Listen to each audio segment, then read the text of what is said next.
Hello， 大家好，我係 Samantha。今日我哋咧就開始講一啲比較大嘅話題，一集講唔晒嘅。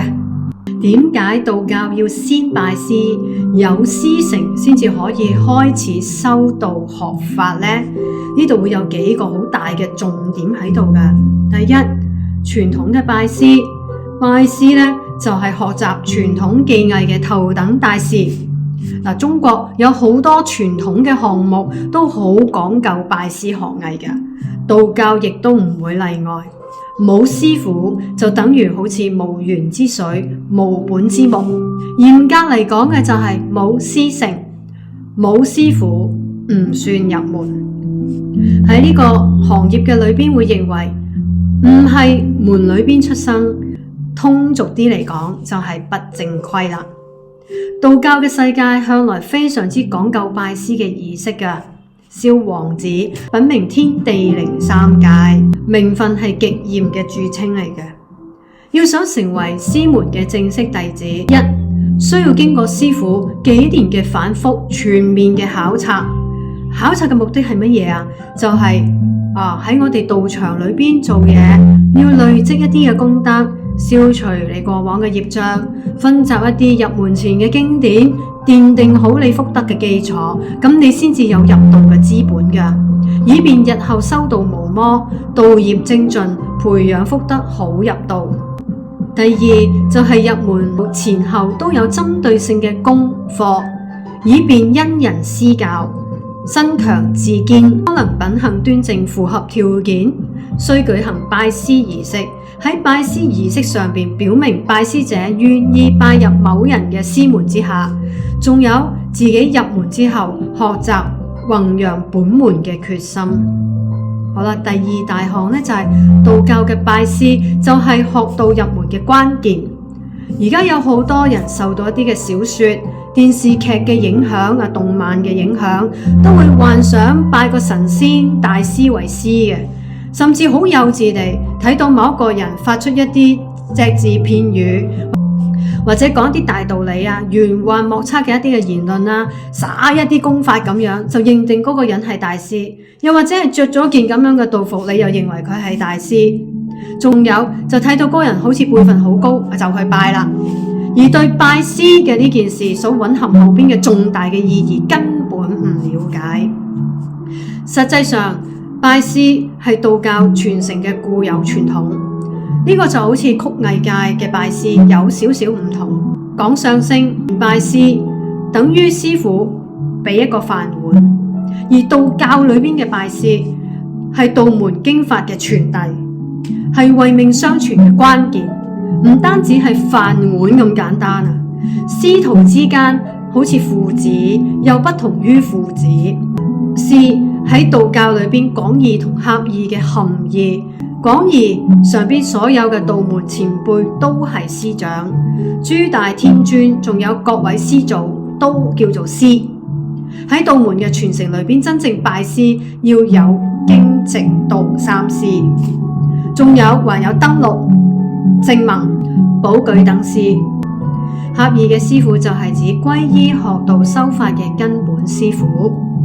第三，道門嘅傳承喺道教是以道為本，師傅教授下一代知識道法，稱之為傳；弟子以皈依道為本，接受師傅嘅教導，稱之為承。師傳徒承，故稱為傳承。拜師求嘅傳承，必須要求得正統道教門派及名師嘅傳承。講到正統，又何謂正統啊？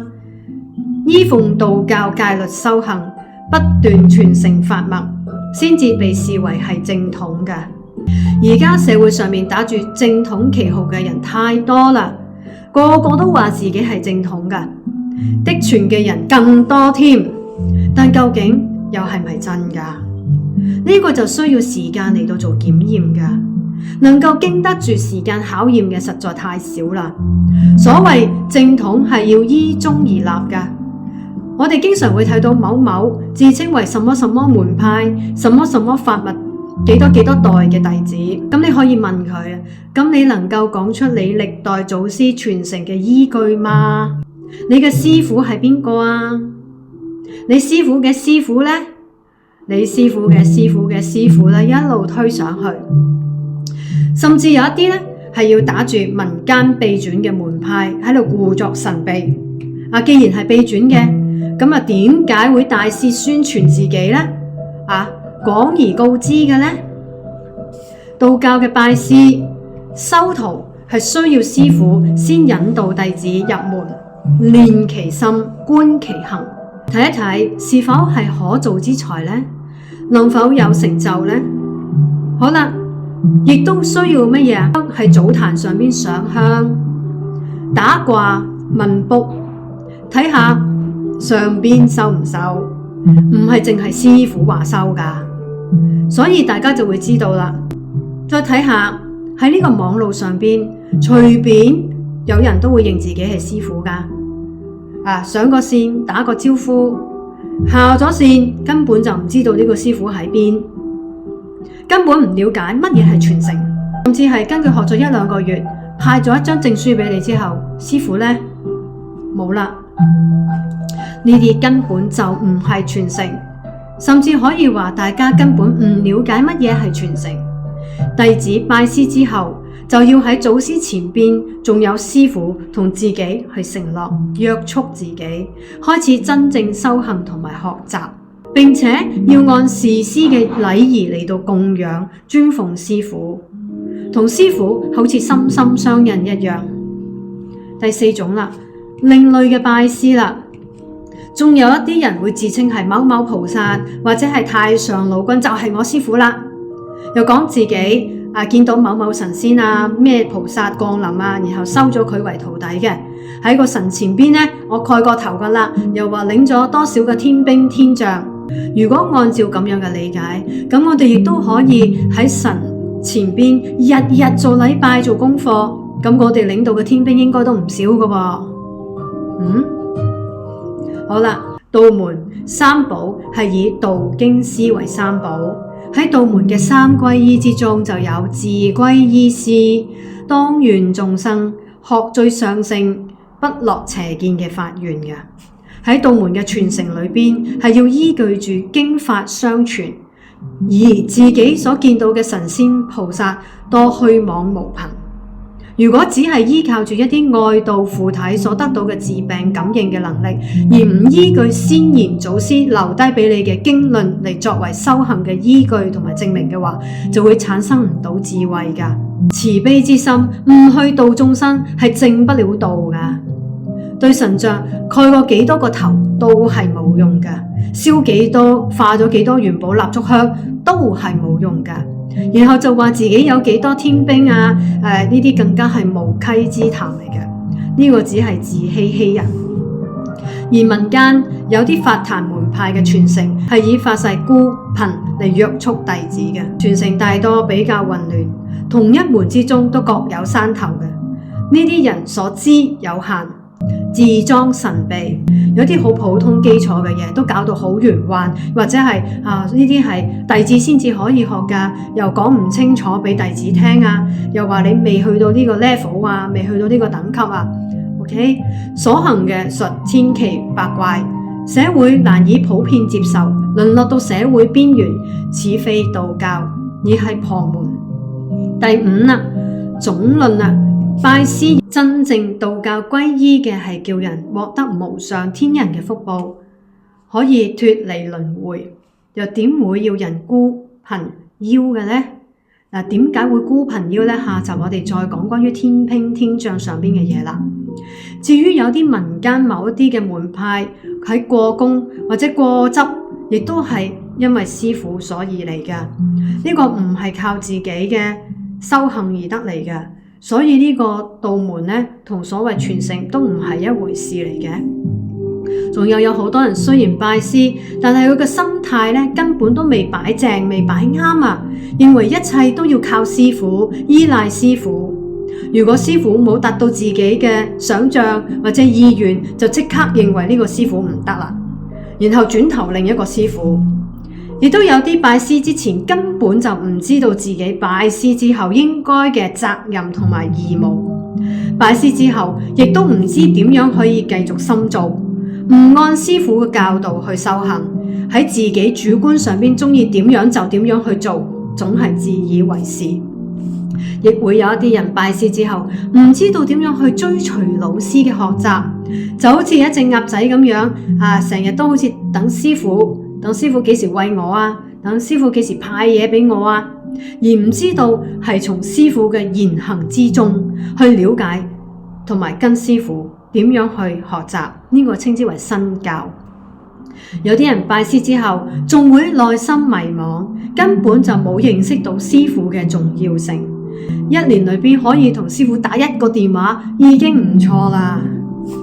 仲有啲人拜師之後喺呢個社會生活上邊學到嘅信心逐漸減退，有啲會覺得喺師父身上面得唔到啲乜嘢嘢，然後轉折地拜咗另一個人為師，轉投他們，或者乾脆放棄，亦都大有人在。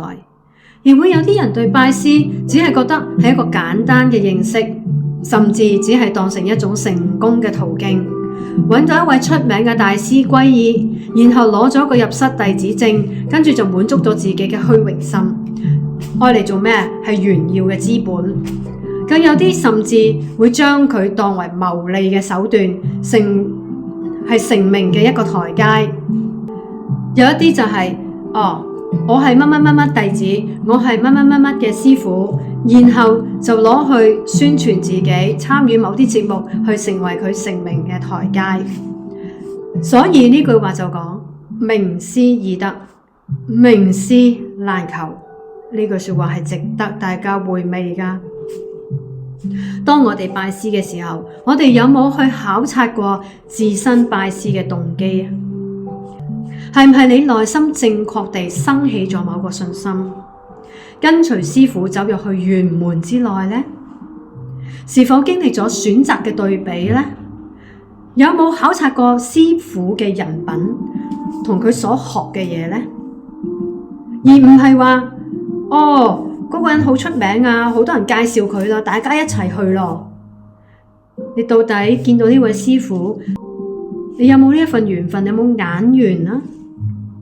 如果你見到一位師父，你都覺得有啲問題嘅，即唔係好順眼嘅，又點解要拜佢為師呢？呢個大家要值得去深思嘅。自己係咪真正會認識到道教文化博大精深，同埋弘揚道教而決定拜師呢？係咪了解能夠接受自己拜呢一位老師嘅呢個人品呢？佢嘅思想、性格仲有生活習慣呢？每一個人都有優缺點，當然師父肯定都唔可能會係完人嚟㗎，你唔好將佢當神咁去睇，佢都係人嚟嘅。所以你內心裏邊唔可以將所有嘅嘢都諗得太美好啊！幼稚嘅結果就係你自己受傷啊！仲有最主要嘅係自己能否喺呢個師父身上邊真係可以學到涵養、內涵、修善德，學習到自己想學嘅知識，可以成為改善自己嘅品質、心性、修煉，甚至係生命達到去另一個境界嘅唯一嘅榜樣呢？呢啲都係問題嚟㗎。都係我哋每一個道友喺拜師之前必須要深入思考而付諸於生活實踐嘅。做徒弟嘅有做徒弟嘅責任與義務，做師父嘅亦有更多嘅責任與義務。都可以話師父嘅傳道、解惑、授業呢啲都只係其中嘅一方面。徒弟嘅品行、生活、事業，亦都會作為師父都有責任去引導㗎。有啲師父亦都會滿足自己嘅虛榮心，更有一啲係打住收鬼捉妖嘅名義喺網上吹噓自己。喺生活之中、網絡之中行走江湖嘅大師，亦都係走到邊就收到邊。對於徒弟根本就冇起到一個教育嘅責任。尊師重道者就係傳承嘅根本。希望喺學習道教、弘揚道教嘅道路上邊，我哋都冇走偏。Namaste， 我係 Samantha 子瑩道長，多謝大家嘅收看。Thank you， 我哋下集繼續。